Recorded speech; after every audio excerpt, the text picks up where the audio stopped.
من فيض مولانا الغفور قرآن رب العالمين جاء لنا نبراس نور فيه السعادة واليقين أسمى المعاني في السطور نسمو بها دنيا ودين نلقى الشفاعة في النشور بدلائل النور المبين في حفظه تحلو الأمور ما خاب من يرجو المعين نلقى الشفاعة في النشور بدلائل النور المبين بدلائل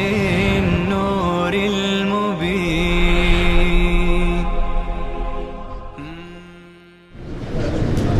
أعوذ بالله من الشيطان الرجيم. بسم الله الرحمن الرحيم. يا أيها الذين آمنوا لا تدخلوا بيوتا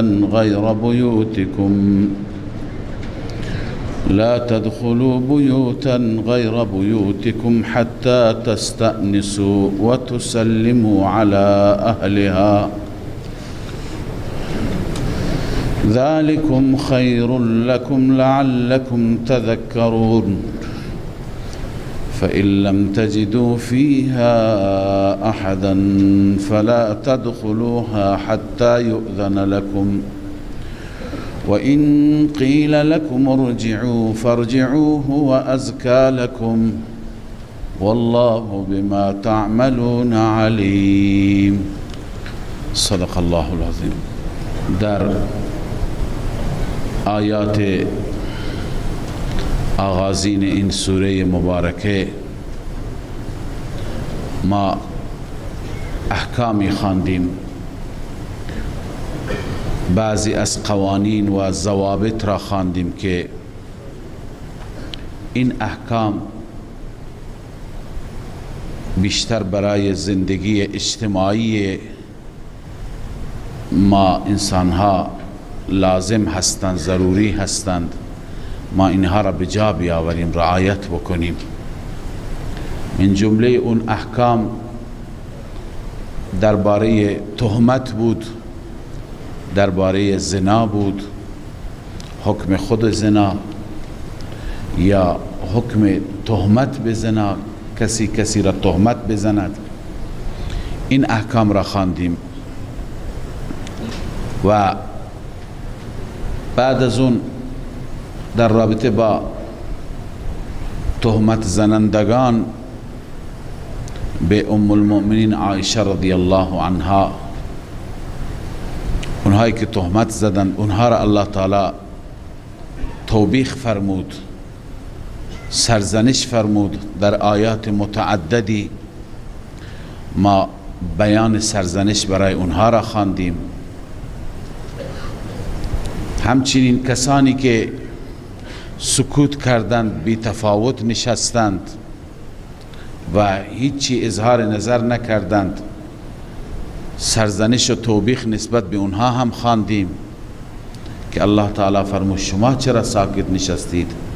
شما چرا نگفتید سبحانك هذا بهتان عظیم؟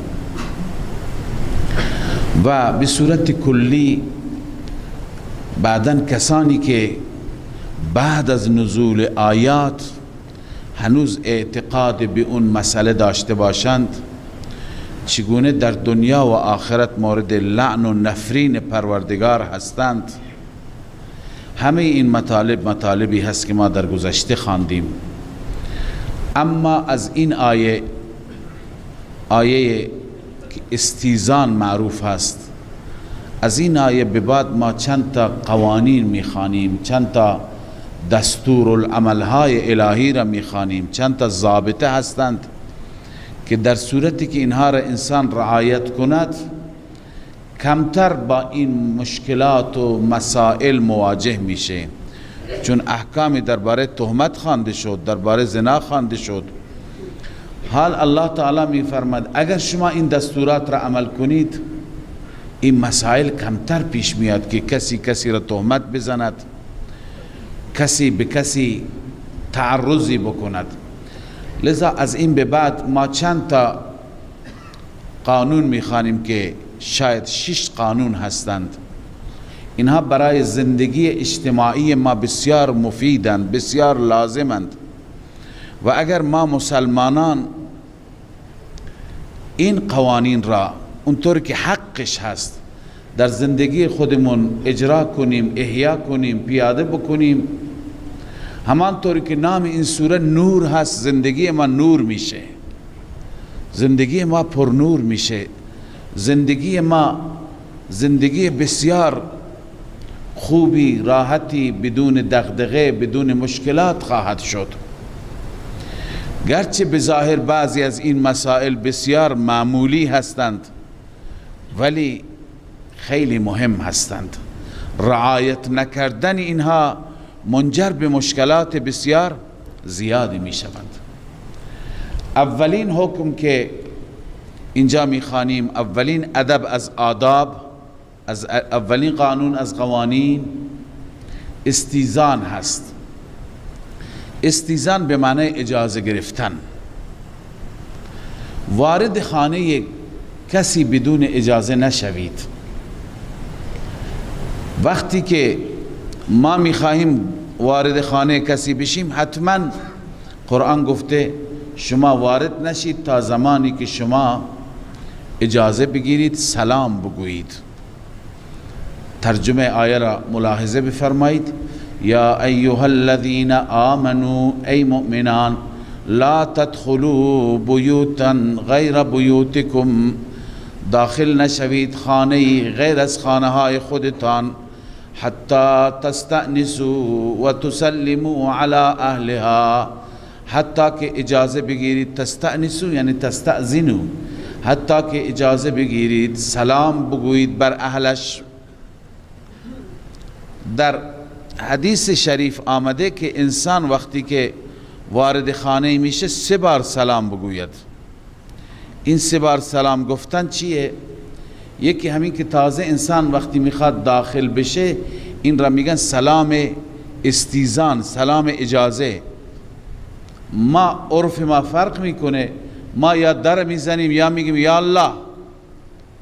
وقتی میگیم یا الله طرف میگه بفرما، این همون استیزان است. اما در سنت اینه که وقتی که تازه میریم میگیم السلام علیکم، از دم حیات، از دم خونه. طرف وقتی که مشکلی ندارد، معذوریتی ندارد، اجازه میده به ما وارد بشیم، از همون جا میگه و علیکم السلام بفرما. خب ما میریم. وقتی که رفتیم این یک سلام گفت. وقتی که به جلسه وارد میشیم اونجا سلام تحیه هست، السلام علیکم مجددا، این سلام دوم است. بعد وقتی که جلسه تمام شد فارغ میشیم میگیم السلام علیکم سومی، سلام وداع، سلام خداحافظی. این ادب است. در حدیث این صورت به ما تعلیم دادند.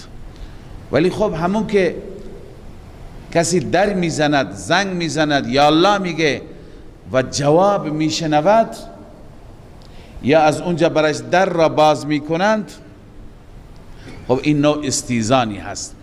بدون این کسی حق نداره وارد بشه. حتی خانه محارم خودش، خانه برادر، خانه خواهر،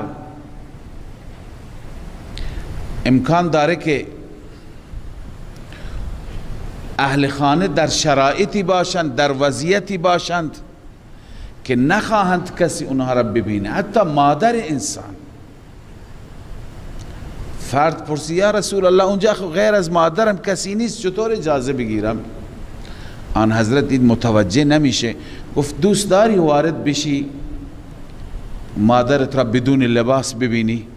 گفت نه. گفت بس اجازه بگیر. منظور اینه که شاید طرف داره لباس عوض میکنه.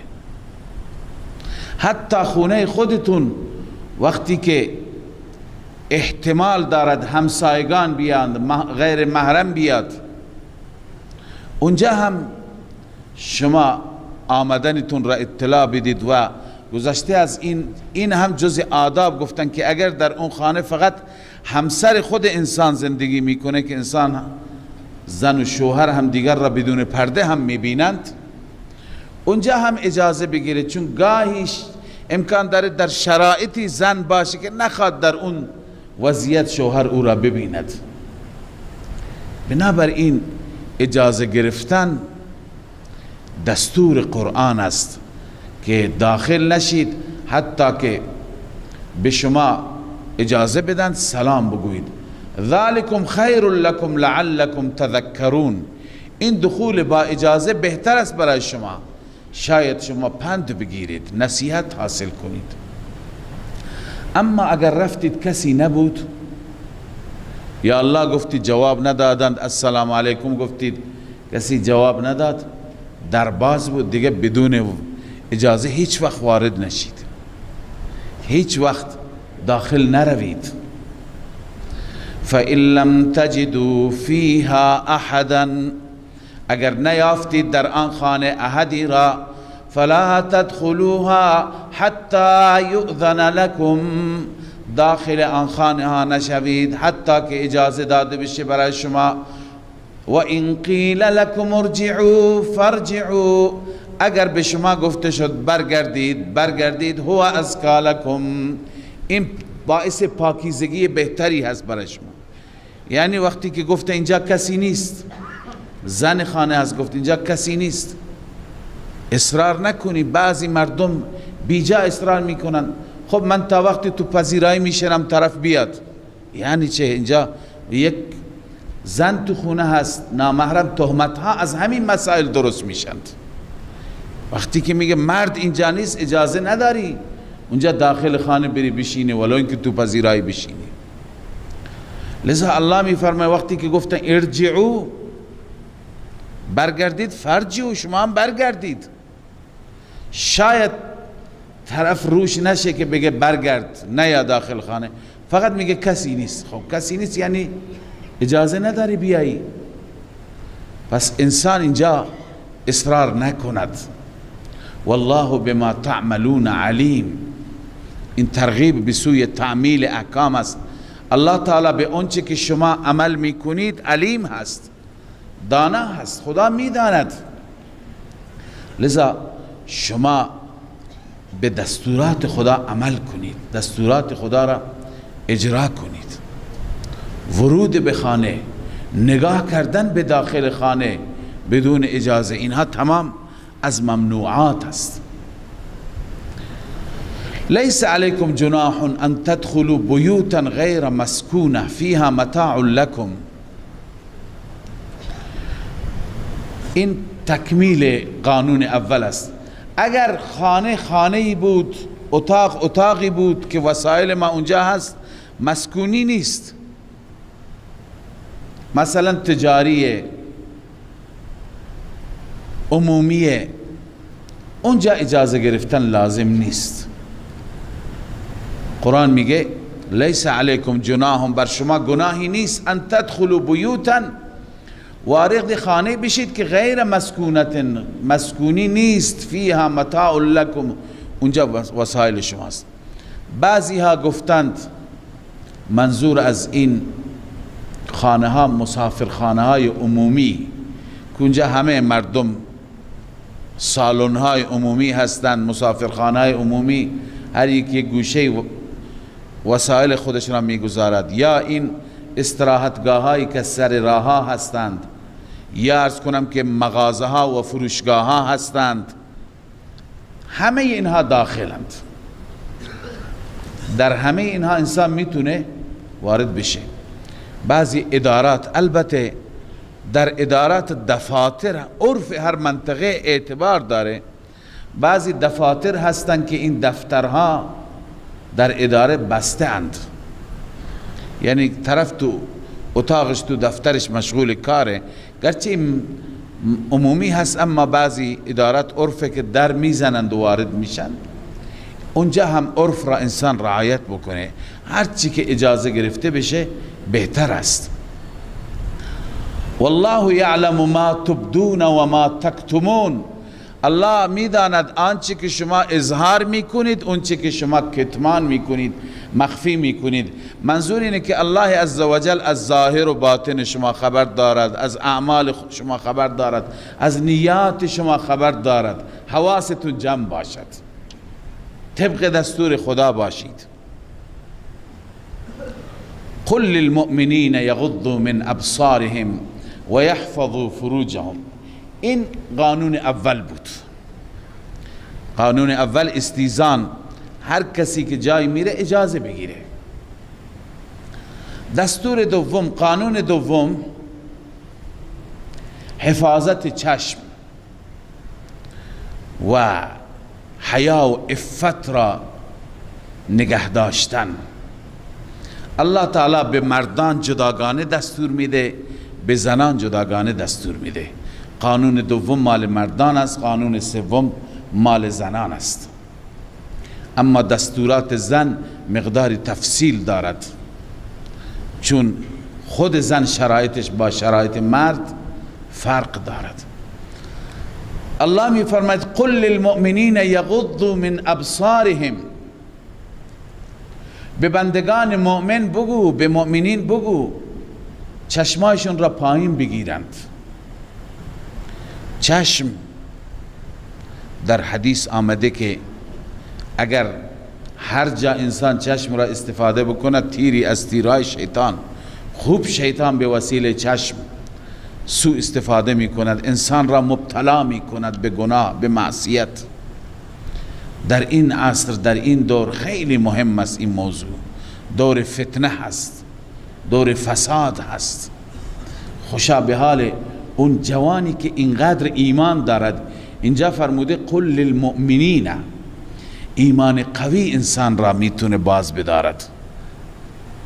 همیشه نبرد ایمان و تقوا هست از یک طرف، و از یک طرف هوای نفس و شیطان.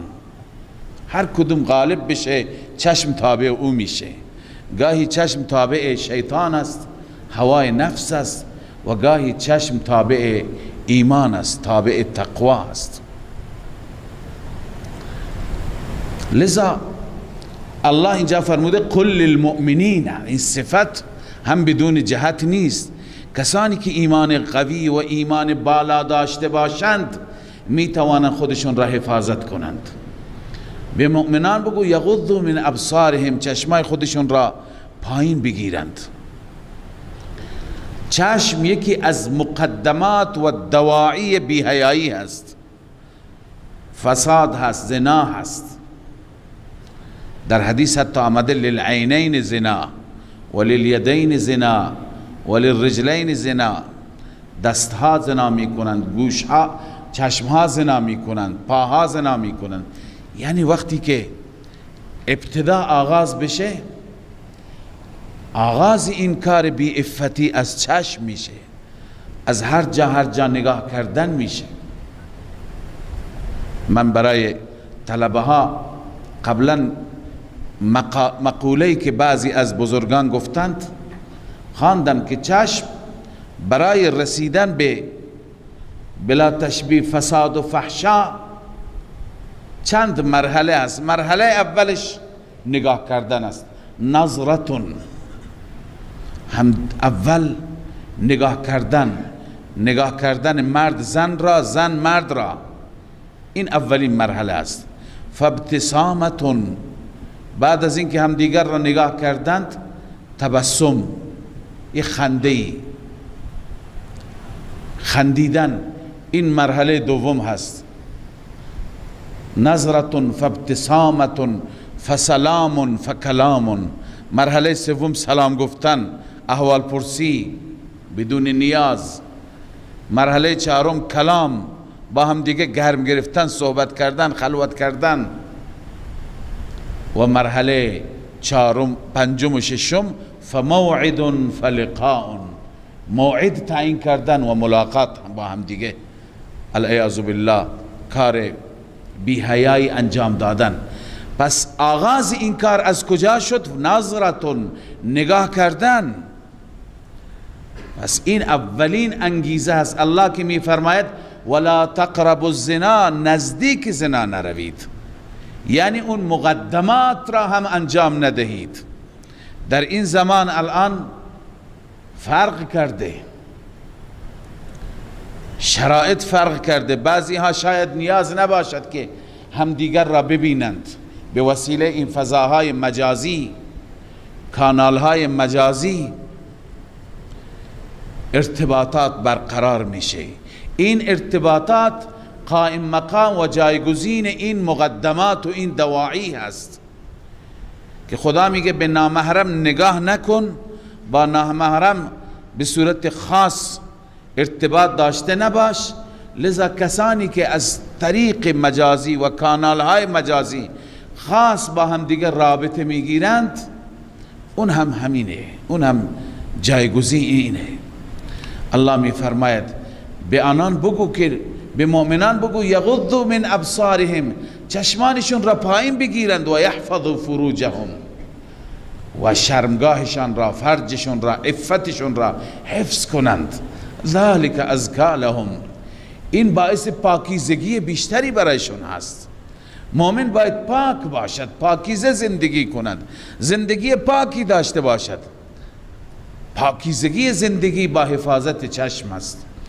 ان الله خبیر بما یصنعون، بدون شک الله خبر دارد آنچه که آنان انجام میدهند. این بازم ترغیب به تعمیل احکام است، یعنی خداوند از همه کارهای شما با خبر است، پس مواظب باشید، حواستون جمع باشد، چشمتون، گوشتون، تمام اعضا و جوارحتون را از گناه حفاظت کنید.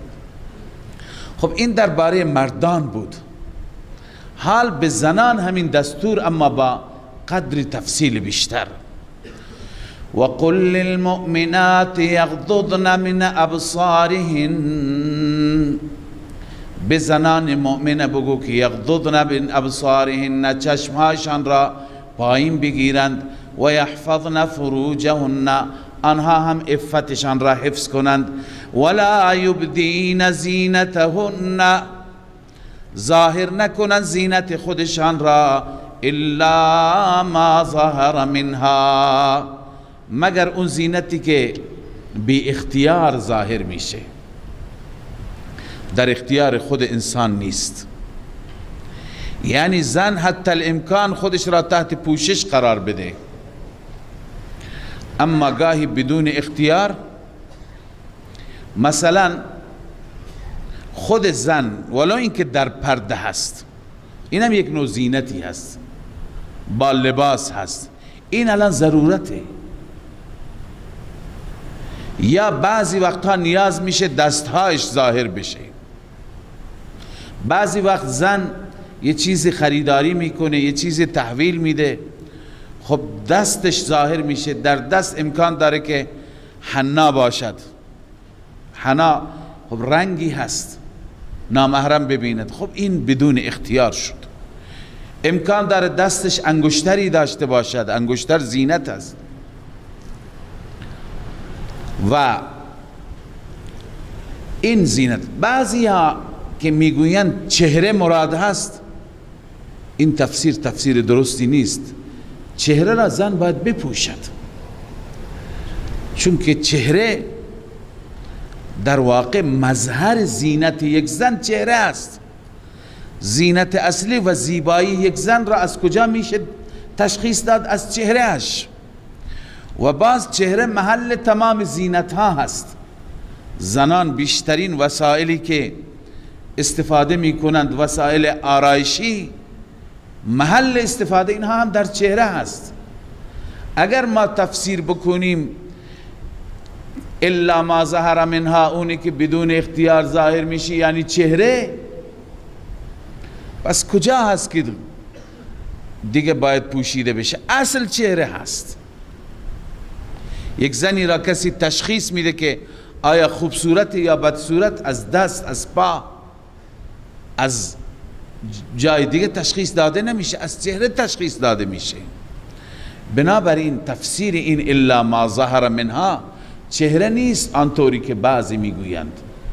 چهره زن پوشیده بشه. اون که ما در کتاب‌های فقهی خواندیم که مگر وجه و کف، چهره و کفین، اون در نماز هست، نه جلوی نامحرم. در نماز وقتی که نماز میخواند قدس چهرهش ظاهر بشه. مسلم است زن جای نماز میخواند که اونجا مرد نیست. زن اگر در مسجد هم نماز بخواند جای زن ویژه هست، پشت هست، جداگانه هست. اگر در خانه نماز بخواند جلوی نامحرم نمیخواند، اونجا چهرهش، قرص چهرهش ظاهر بشه. اما جلوی نامحرم نباید چهرهش را ظاهر بکند. بله، الا ما ظهر منها، مگر آن که خودش ظاهر بشه. ولیضربن بخمرهن علی جیوبهن، الله می فرماید زنان باید خمار خودشون را، خمار اون چادر را میگند، روسری را میگند، این را بیاندازند بر گریبان خودشان. گریبان، جیوب، جیب، گریبان را میگند. چون که یکی از مواردی که تأکید شده از همین آیه هم معلوم میشه، زن باید بپوشد سینه هست، گردن و سینه. متاسفانه در عرف امروزی اینها را کمتر رعایت میکنند. بنده قبلا عرض کردم حتی بعضی ها اینقدر از شیطان یاد میگیرند، درس میگیرند که سعی میکنند طوری لباس بپوشند که نیم سینه شون برهنه بشه، ظاهر بشه. این را به عنوان یک افتخار، به عنوان یک مدل، به عنوان یک مدل پیشرفته میدانند. این روش با روش اسلام و با روش قرآن و با دستور قرآن 100% مخالف است که زن باید طوری پوشش داشته باشد که سینه اش و گردنش معلوم نشه، نه اینکه مدل لباسی را انتخاب بکند که سینه اش نیم برهنه باشد. بس الله می فرماید ولا یبدین ولیضربن بخمرهن، باید خمار و چادر خودشان را بیاندازند علی جیوبهن، بر عرض کنم که گریبان خودشان. و این سینه و بالخصوص خود سینه پستان نباید ظاهر بشه جلوی هیچ کسی. بعضی ها متاسفانه جلوی نامحرم، در منطقه خود ما عرف است، جلوی نامحرم به بچه شیر میدند، خب سینهش ظاهر میشه. این بسیار مذمومه، بسیار بده. قرآن میگه هیچ بخشی از چهره از سینه ظاهر نشه، اون بخش مقصودیش را در میاره به دهان بچه میده، جایی که نامحرم قرار داره. بعضی وقتا مردم گزارش میدن بعضی از خواهران نمیدونند، متاسفانه جهالت است، از احکام قرآن خبر ندارن. تو مطبهای پزشکا، در سالن‌های انتظار همونجا نشسته بچه گریه میکنه، سینه‌اش را نشون بده به همه، بچه شیر میده. لذا این خیلی خطرناک است، خیلی بد هست، خلاف دستور قرآن. اگر واقعا ضرورتی پیش میاد همونطور که قرآن گفته باید چادر را بیاندازد بر سینه‌اش، از زیر چادر بچه را شیر بده. ولا یبدین زینتهن الا لبعولتهن، زنان باید زینت خودشون را ظاهر نکنند مگر برای محارم. محارم را قرآن اینجا برشمرده، نام گرفته. ببینی غیر از اینها دیگه محرم نیست. الا لبعولتهن، مگر برای شوهرانشان، او آبائهن، یا پدرانشان، او آباء بعولتهن، یا پدر شوهر، او ابنائهن، یا فرزندانشان، او ابناء بعولتهن، یا فرزندان شوهر. شوهر که از یک زن دیگه فرزند داره، خب برای این زن دوم هم محرم است. او اخوانهن، یا برادرانشان، برادران حقیقی، چه از پدر باشد، چه از پدر و مادر، چه از مادر تنها. او بنی اخوانهن یا برادر زادها، او بنی اخواتهن یا خواهر زادها، او نسائهن یا زنان خودشان. زنان خودشان یعنی چه؟ یعنی از زنان مسلمان جلوی زنان مسلمان ظاهر میشه، جلوی زنان کافر نه، جلوی زنان مشرکه و یهودیه نه، زنانی که هیچ نوع پایبندی، دین، تقوی در وجود اونها نیست. قال ابن عباس، اینجا قرطبی از ابن عباس سخنی نقل کرده، قال ابن عباس لا يحل للمسلمه ان تراها یهودیه او نصرانیه. برای یک زن مسلمان درست نیست که او را یهودیه ببیند یا نصرانیه ببیند که لئلا تصفها لزوجها، بعدا برای شوهرش تعریف بکنند من زنی دیدم فلان زن چنین بود چنان بود، یا اون زنهایی که برای شوهرانشون تعریف میکنند از اونها هم باید پرده کرد. لذا نسائهن معنیش همینه، نساء خودشون، او ما ملکت ایمانهن یا کنیزک هایشان. بر اساس تفسیر ابو حنیفه رحمه الله میفرمه غلام محرم نیست، فقط کنیز هست. او التابعین غیر اولی الاربه، یا جلوی کسانی که تابعین هستند یعنی دنبال مردها هستند، غیر اولی الاربه یعنی خودشان نیاز جنسی ندارند. بعضی افراد هستند کم دارند، از نظر ذهنی مشکل دارند، کمبود دارند، برای خودشون کاری نمی کنند، بلد نیستند، جلوی خانه ها هستند، پشت سر مردها هستند، هر وقتی مرد به خانه بره اینم باش میره که مرد غذای میخوره یک لقمه به اینم بدند. اونایی که عقب ماندگی ذهنی دارند، کمبود دارند، مشکل دارند، نیازی به زنها ندارند، اصلا تو این بحر نیستند، جلوی اونها زن میتونه ظاهر بشه.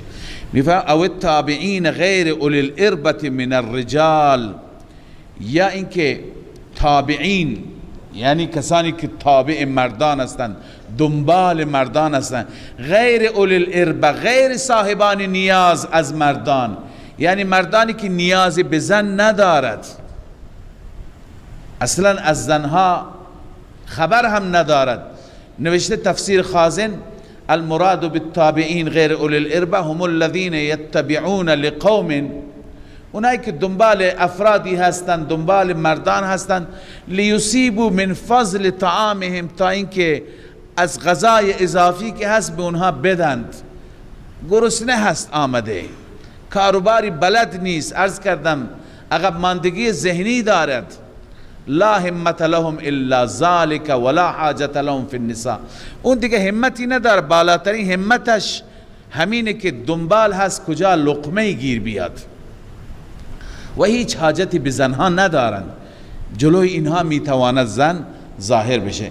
او الطفل الذين لم يظهروا على عورات النساء، یا اون طفل هایی که مطلع نیستن بر عورات نساء، از عورت های زنها چیزی نمیدانند، اون بچه‌ای که هنوز نمیداند از مسائل زن و مرد خبر ندارد، که متاسفانه امروز با فضاهای مجازی بچه های کوچک خبر دارند.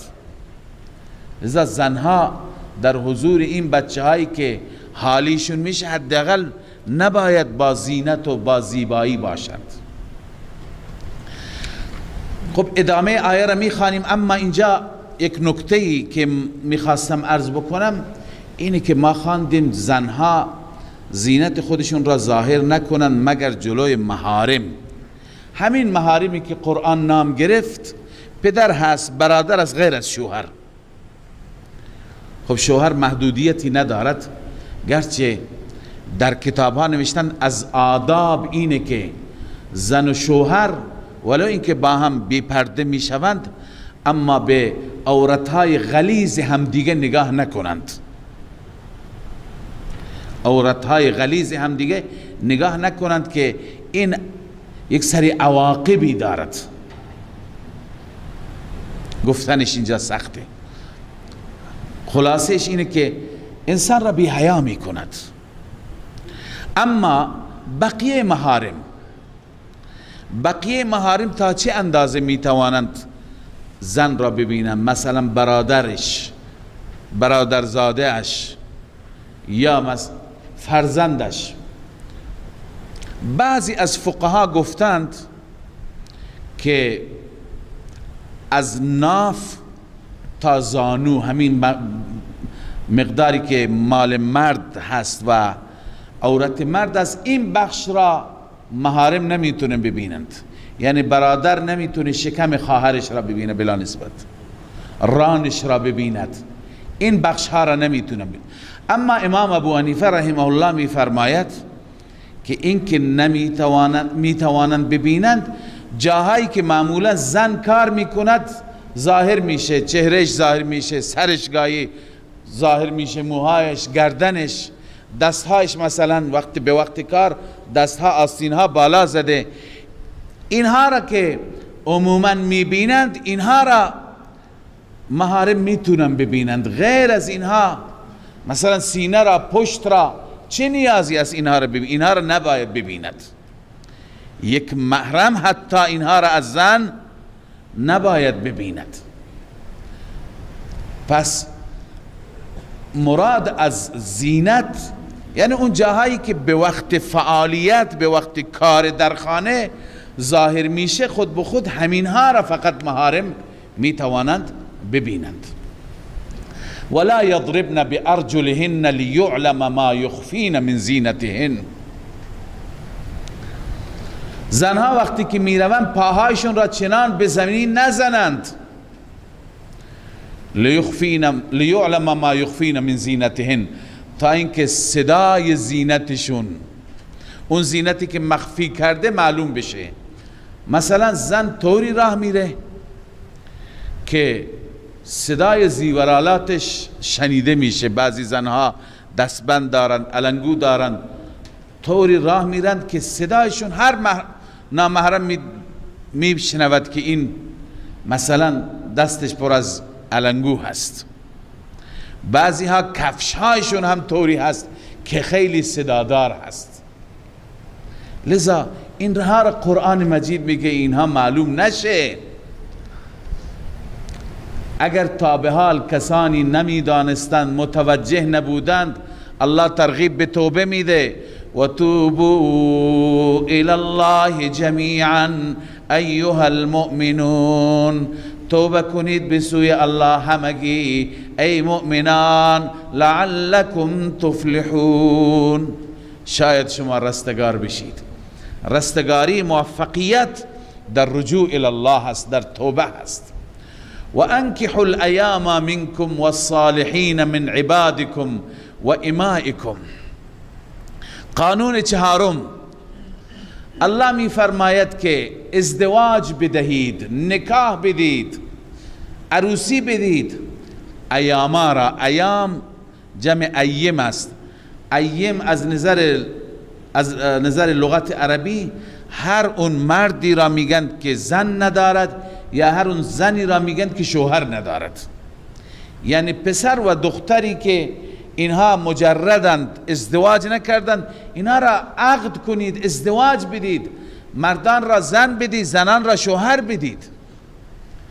یعنی تأخیر نکنید. زیاد تأخیر کردن به صلاح نیست. خب یکی میگه من طاعت مالیم، توان مالیم ضعیفه. الله میفرماید این یکونوا فقراء یغنیهم الله من فضله. اگر فقیر باشد خداوند اونها را مستغنی میفرماید از فضل خودش. خدا بهشون روزی میده، خدا عزوجل برایشون دری را برای معاششون باز میکنه. ازدواج کنند. ازدواج یکی از مسائلی هست که در قرآن و در حدیث مورد تأکید قرار گرفته. رسول الله صلی الله علیه وسلم فرموده که ای جماعت جوانان، هر کسی از شما توانایی ازدواج دارد ازدواج کند. قرآن هم میگه پسرانتون را و دخترانتون را عقد کنید، زن بدید، شوهر بدید، ازدواج بدهید.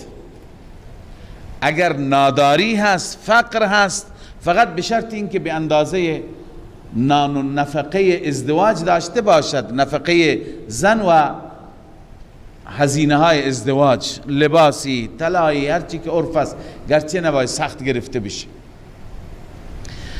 در جامعه خود ما، در عرف خود ما قبلا نبود، الان زیاد هست. بعضی جوانها با وجودی که توانایی ازدواج دارند، اما اون زندگی ایدئالی که در ذهن خودشون دارند، چون اون زندگی ایدئال را نمیتونن تشکیل بدند، مثلا یک منزل، ماشین، امکانات رفاهی، میگوین تا وقتی که ما از خودمون چیزی داشته نباشیم ازدواج نمی کنیم. خیلی ها دیده شده، شنیده شده، پدر میگه که بیا من تکفل میکنم، من ازدواجت میدم، بعدا خودت برو برات کار بکن. اون میگه نه، سن جوان به 30 سال رسیده، 35 سال رسیده، هنوز چون که برای خودش منزلی نگرفته، هنوز چون که برای خودش همه امکانات را تا اون حدی که خودش عقیده داره فراهم نکرده، ازدواج نمی کند. این خلاف است. انسان که میخواد محفوظ بماند، ایمانش حفظ بشه، زودتر ازدواج کند. ازدواج و نکاح تکمیل ایمان است برای دوتا. لذا نه زن را باید تا دیر نگه داشت در خانه و نه پسر را و فرزند را. جوانان هم هرچی زودتر ازدواج کنند بهتر هست. لذا الله می فرماید و انکحوا الایام منکم، شما نکاح بدید دختران و پسرانی که ازدواج نکردند از شما، و همچنین و صالحین من عبادکم و امائکم، کنیزک های شما و برده های صالح شما را، اونا را هم ازدواج بدید. آیا اگر صالح نبودند ازدواج ندیم؟ اینجا دو توجیه بزرگان نوشتند. بعضی گفتند و صالحین معنیش اینه که اونهایی که پرهیزگارند، که حقوق زوجیت را رعایت بکنند. فردا اون شوهر بدون زن یعنی چه حقوقی دارد، زن بدون شوهر یعنی چه. کسانی که اینقدر پرهیزگاری و تقوا داشته باشند تا حقوق را رعایت کنند، اونها مد نظر است. بعضی گفتن صالحین به معنی صلاح شرعی نیست، صلاح لغوی هست، یعنی اون مردان، اون غلام ها و کنیز هایی که صلاحیت ازدواج دارند. صلاحیت ازدواج ای الصالحین للنکاح، برای نکاح صلاحیت داره، یعنی به بلوغ رسیده، نیاز جنسی دارد و اینها را زودتر ازدواج بدید. این یکونوا فقراء، الله می فرماید این مرد و زنی که شما عقدش میکنید، عقدش میدهید، ازدواجش میدی، اگر فقیر باشن خدا اونها را مستغنی میکند از فضل خودش. گاهی انسان تا زمانی که تجرد دارد، مجرد است، میبینیم که کاروبارش جور نمیشه، درست نمیشه، به محض اینکه ازدواج میکنه الله تعالی راهی و معاشی برش فراهم میکند، شغلش درست میشه. لذا به خاطر اینکه کم دارم ازدواج نمی کنم، نه. البته اگر نداشت به اندازه مهریه، به اندازه هزینه ازدواج، به اندازه لباسی که برای زن بگیره، به اندازه نان و نفقه، خب اون حق داره. این الله می فرماید که اگر این یکونوا فقراء یغنیهم الله من فضله والله واسع علیم، الله درش وسیع است، خزانه اش وسیع است، زیاد دارد، علیم هم بندگان را میداند، میشناسد، به هر کس به اندازه حکمت بهش میدهد. ولیستعفف الذین لا یجدون نکاحا، اما اگر کسانی نتوانستن نکاح بکنند، چیکار بکنند؟ عفت را حفظ کنند. بعضی ها میپرسند خب متعه و نکاح موقت برای کسانی است که نتوانند ازدواج بکنند. اگر چنین چیزی بود خداوند میفرمود اونهایی که توانایی زن گرفتن ندارند برند موقت بگیرند.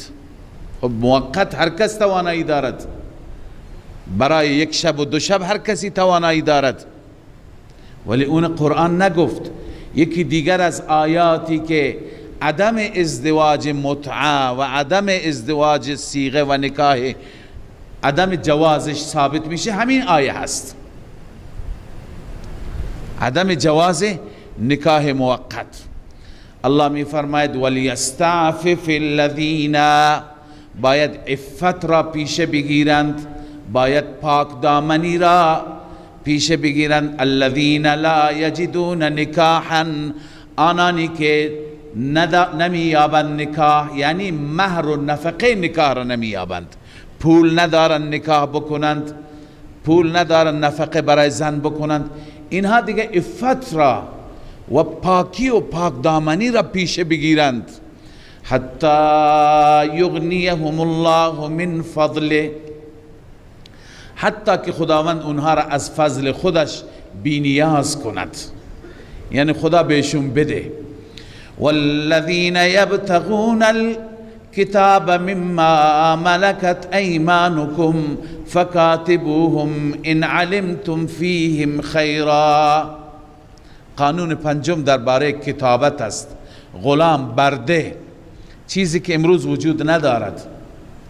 کتابت قبلا گفتیم خدمت شما، یک برده یک غلامی هست، آقایی دارد، به آقایش با آقایش با اربابش قرارداد میبنده، میگه من به اندازه قیمتم میرم کار میکنم، مثلا قیمتم 10,000 درهم است، میرم کار میکنم، این پول را در میارم به شما میدم، من دیگه آزاد.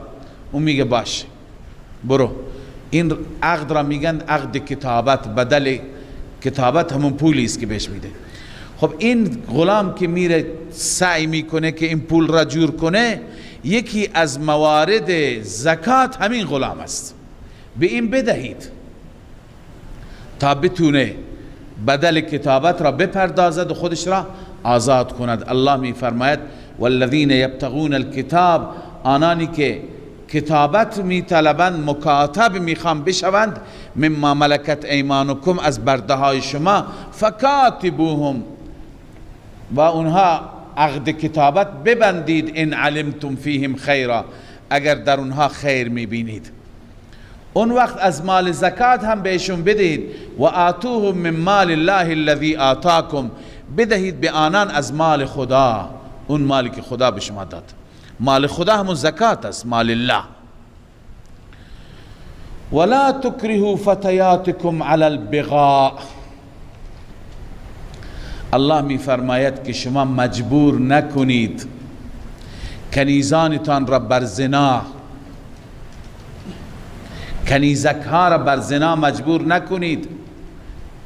ان اردنا تحسنا، وقتی که اونها اراده پاک دامنی دارند، احسان و پاک دامنی. چرا بعضیا این کار را می کنند؟ لتبتغوا عرض الحیات الدنیا، تا که شما بطلبید کالای زندگی دنیا را، یعنی چارقران گیر بیارید، چند تومنی درآمد داشته باشید. ببینید در زمان جاهلیت مردم کنیز داشتند، کنیزها برایشون کار میکردند. در زمان اسلام هم بود، کنیزها را میفروختند، کنیزها را آزاد میکردند، کنیزها را به بعضی میبخشیدند. خب بعضی ها از این کنیزها سوء استفاده میکردند به این صورت که اینها را اجاره میدادند برای بلا تشبیه زنا و بی عفتی، و در اختیار مردان بیگانه یک شب دو شب بیشتر کمتر، تا از این طریق برای خودشون درآمد داشته باشند. این آیه بیشتر مفسران معتقدند درباره عبدالله ابن ابی ابن سلول منافق نازل شد که دو تا کنیزک داشت، اسم یکی بود مسیکه، اسم یکی بود معاذه. این دو تا کنیزک را اون مجبور میکرد به زنا، از این طریق درآمد داشت. الله عزوجل میفرماید اینها را مجبور نکنید. اما یک جمله‌ای که جای تردید است اینه که این اردنا تحسنا لتبتغوا عرض الحیات، اگر اونها اراده پاک دامنی داشتند. منظور چیه؟ یعنی اگر کنیز خودش اراده پاک دامنی نداشت میشه اجارهش داد؟ نه، بلکه اینجا اشاره به این جریان خاص است که اون که کنیز است، کنیز معمولا از نظر نسب پایینه، اون میخواد پاک دامن بماند. تو که خودت را خانواده مینامی، خودت را جز اشراف میدانی، جز بالا بالاها میدونی، تو اندازه اون حیا نداری. معنیش اینه او میخواهد که پاک دامن بماند، اما او نمیخواهد که زنا انجام بگیره، او نمیخواد بی عفتی بشه. تو که خودت را اصیل میدانی، تو این کار را میکنی. این تفسیرش هست. اما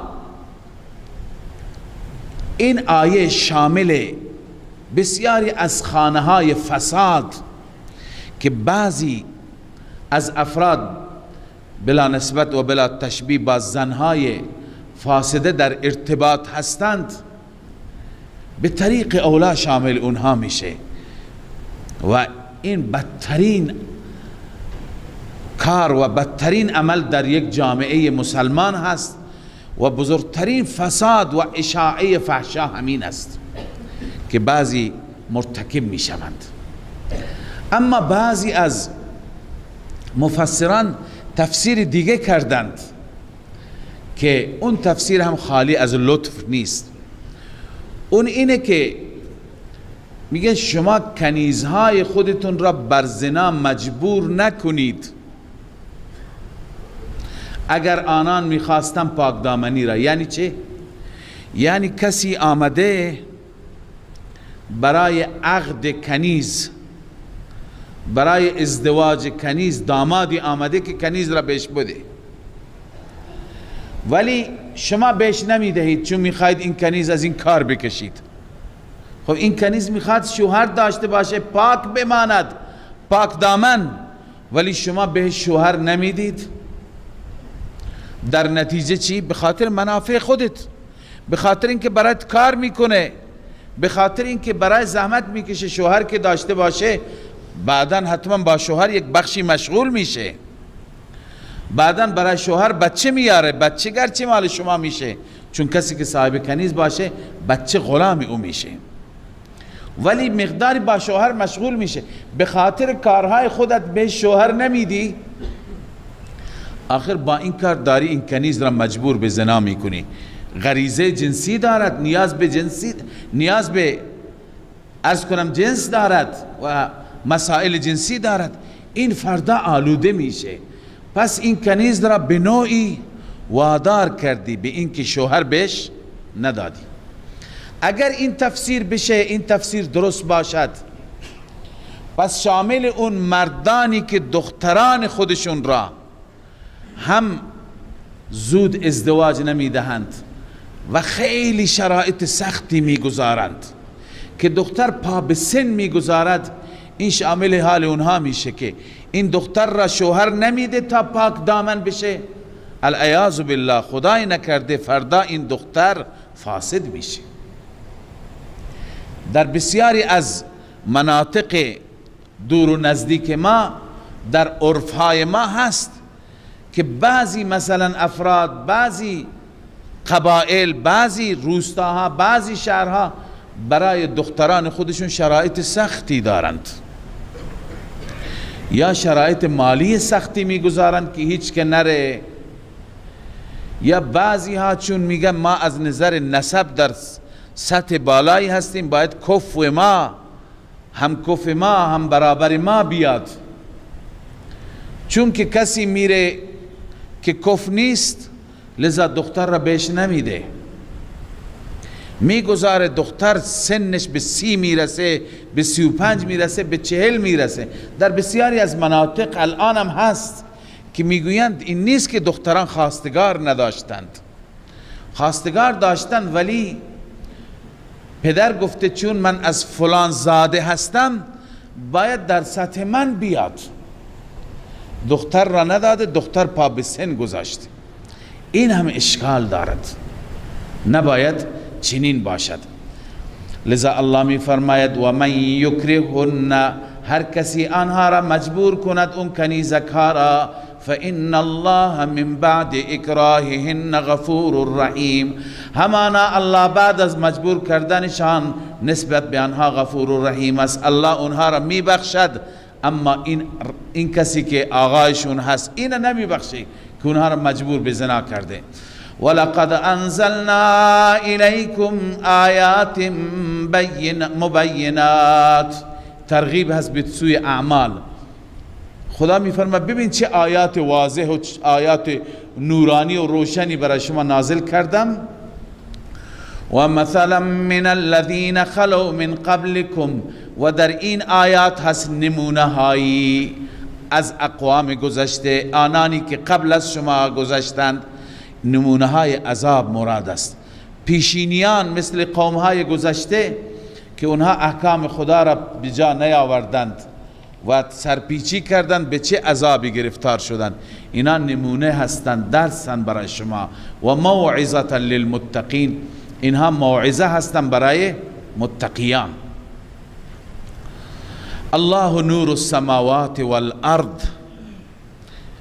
الله نور آسمان ها و زمین است. نور با توجه به این که از نظر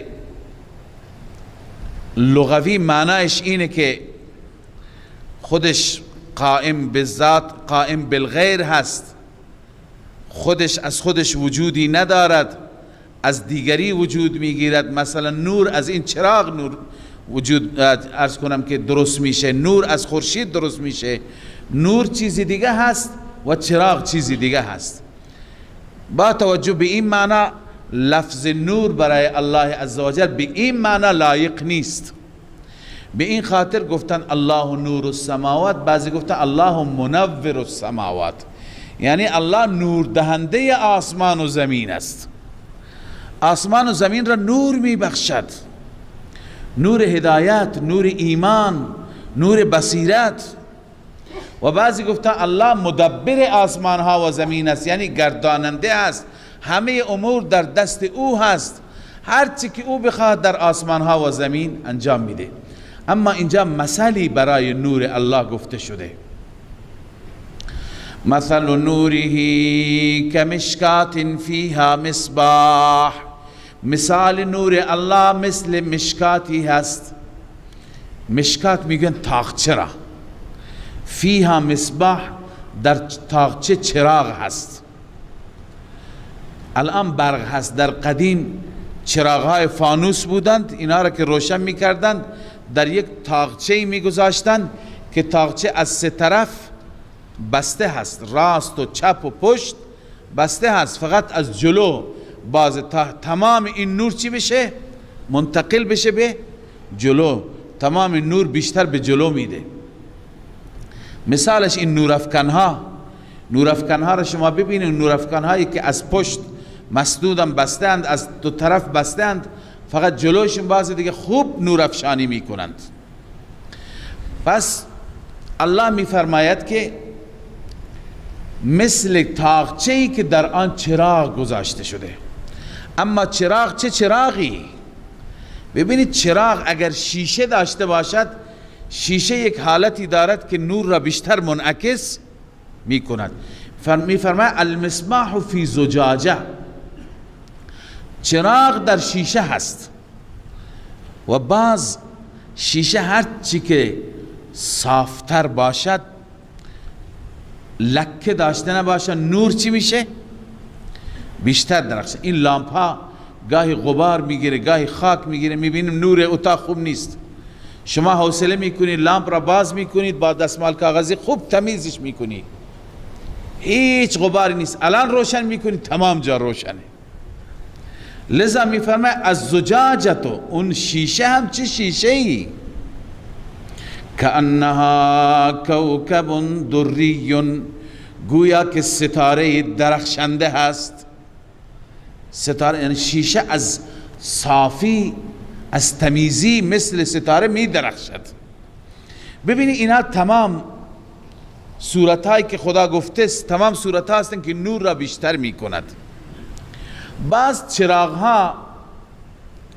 چراغ هر چی که الان ما کمتر تجربه داریم چون که به وسایل جدید ما روی آوردیم، قدیمی ها بهتر میدونن، هر چی که روغنی که در داخل چراغ هست، نفتی که در داخل چراغ هست، هر چی که آشغالش کمتر باشد، اصیلتر باشد، بهتر باشد، نور چراغ صافتر و بهتر و بدون دود هست. حداقل الان نفت هایی که ما داریم گاهی بعضی ها با آشغال قاطی می شوند، می بینیم که دود داره، خوب روشنی نداره. الله می فرماید که این چراغی هست که روشن شده از روغن زیتون. روغن زیتون باز از بین بقیه روغن ها ممتازه. باز روغن زیتون هم متفاوته. روغن زیتون که درختش کجا بوده؟ درخت ها که روغن تولید میکنن، میوه میدهند، این درخت ها خیلی فرق میکنن در چه شرایط جوی قرار دارد. یک درختی هست همیشه در سایه هست، این درخت میوهش هم خوب نیست، اگر روغنی داشته باشه روغنش هم خوب نیست. اما یک درخت است در جایی قرار دارد که بیشتر بر او آفتاب میتابد. معمولا وقتی که آفتاب تازه طلوع میکنه، خورشید طلوع میکند، درختان در این باغ دو نوع هستن. مثلا بعضی درختان نزدیک او دیوار هستند، دیوار شرقی باغ. خب این درختان صبح وقتی که خورشید طلوع میکند خورشید را ندارند، همش در سایه اند. وقتی خورشید خوب بالا میزند بعدا این درخت زیر چی است؟ زیر خورشید است. یک درختی که به طرف دیوار غربی هست، این درخت خورشید که طلوع میکند به این میتابد، اما وقتی که به طرف زوال و به طرف غروب میره دیگه اینجا سایه هست، یعنی قسمت بعد از ظهر این درخت در سایه است. پس درخت شرقی و غربی یا صبح یا بعد از ظهر از نور خورشید محرومه و اون چی هست؟ اون در سایه هست. مسلمه که این درخت خوب نتیجه بخش نیست، چون که خورشید بسیار مفید است برای درخت. اما یک درخت است که لا شرقیه ولا غربیه، قرآن گفته، یعنی نه جانب شرق است نه جانب غرب، وسط است، وسط باغه. صبح تازه که خورشید طلوع میکند بر این میتابد، هرچی بالا میره بیشتر میتابد، به طرف غروب میره بازم بر این میتابد، یعنی همش زیر چی هست؟ از نظر شرایط جوی زیر نور خورشید است، زیر حرارت خورشید. این دیگه درخت، کسانی که با درخت سر و کار دارن میدونن که این درخت از نظر نتیجه، از نظر ثمر بهترین درخت است، این دیگه دوم ندارد. خب درخت زیتونی که روغن بده و این شرایط جوی را داشته باشه، اون زیتونش هم خالص هست، از همه زیتون ها بهتره. لذا الله می فرماید فرض کن که تو این چراغ از درختی شبیه این درخت زیتون ریخته شده. آیه را خوب بفهمید.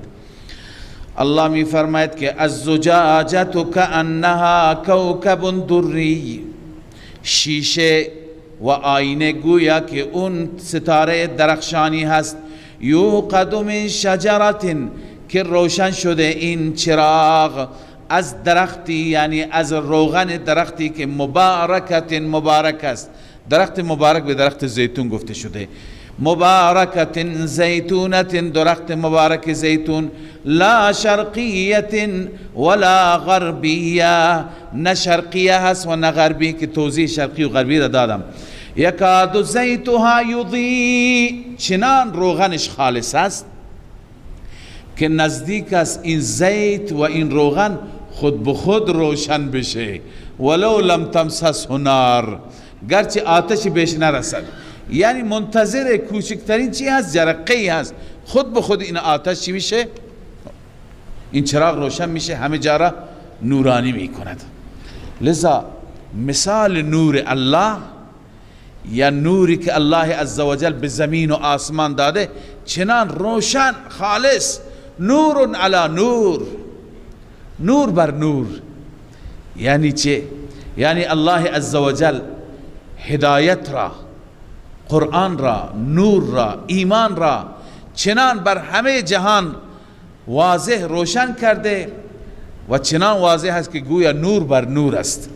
اما از این نور چه کسی هدایت میشه؟ کسی که الله بخواد. بسیاری از مردم محرومند.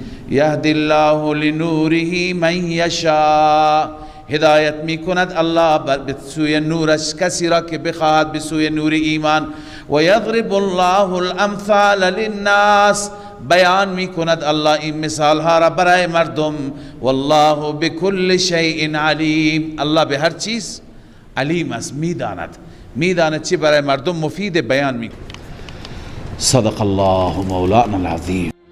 من فيض مولانا الغفور قرآن رب العالمين، جاء لنا نبراس نور فيه السعادة واليقين، أسمى المعاني في السطور، نسمو بها دنيا ودين، نلقى الشفاعة في النشور بدلائل النور المبين، في حفظه تحلو الأمور، ما خاب من يرجو المعين، نلقى الشفاعة في النشور بدلائل النور المبين، بدلائل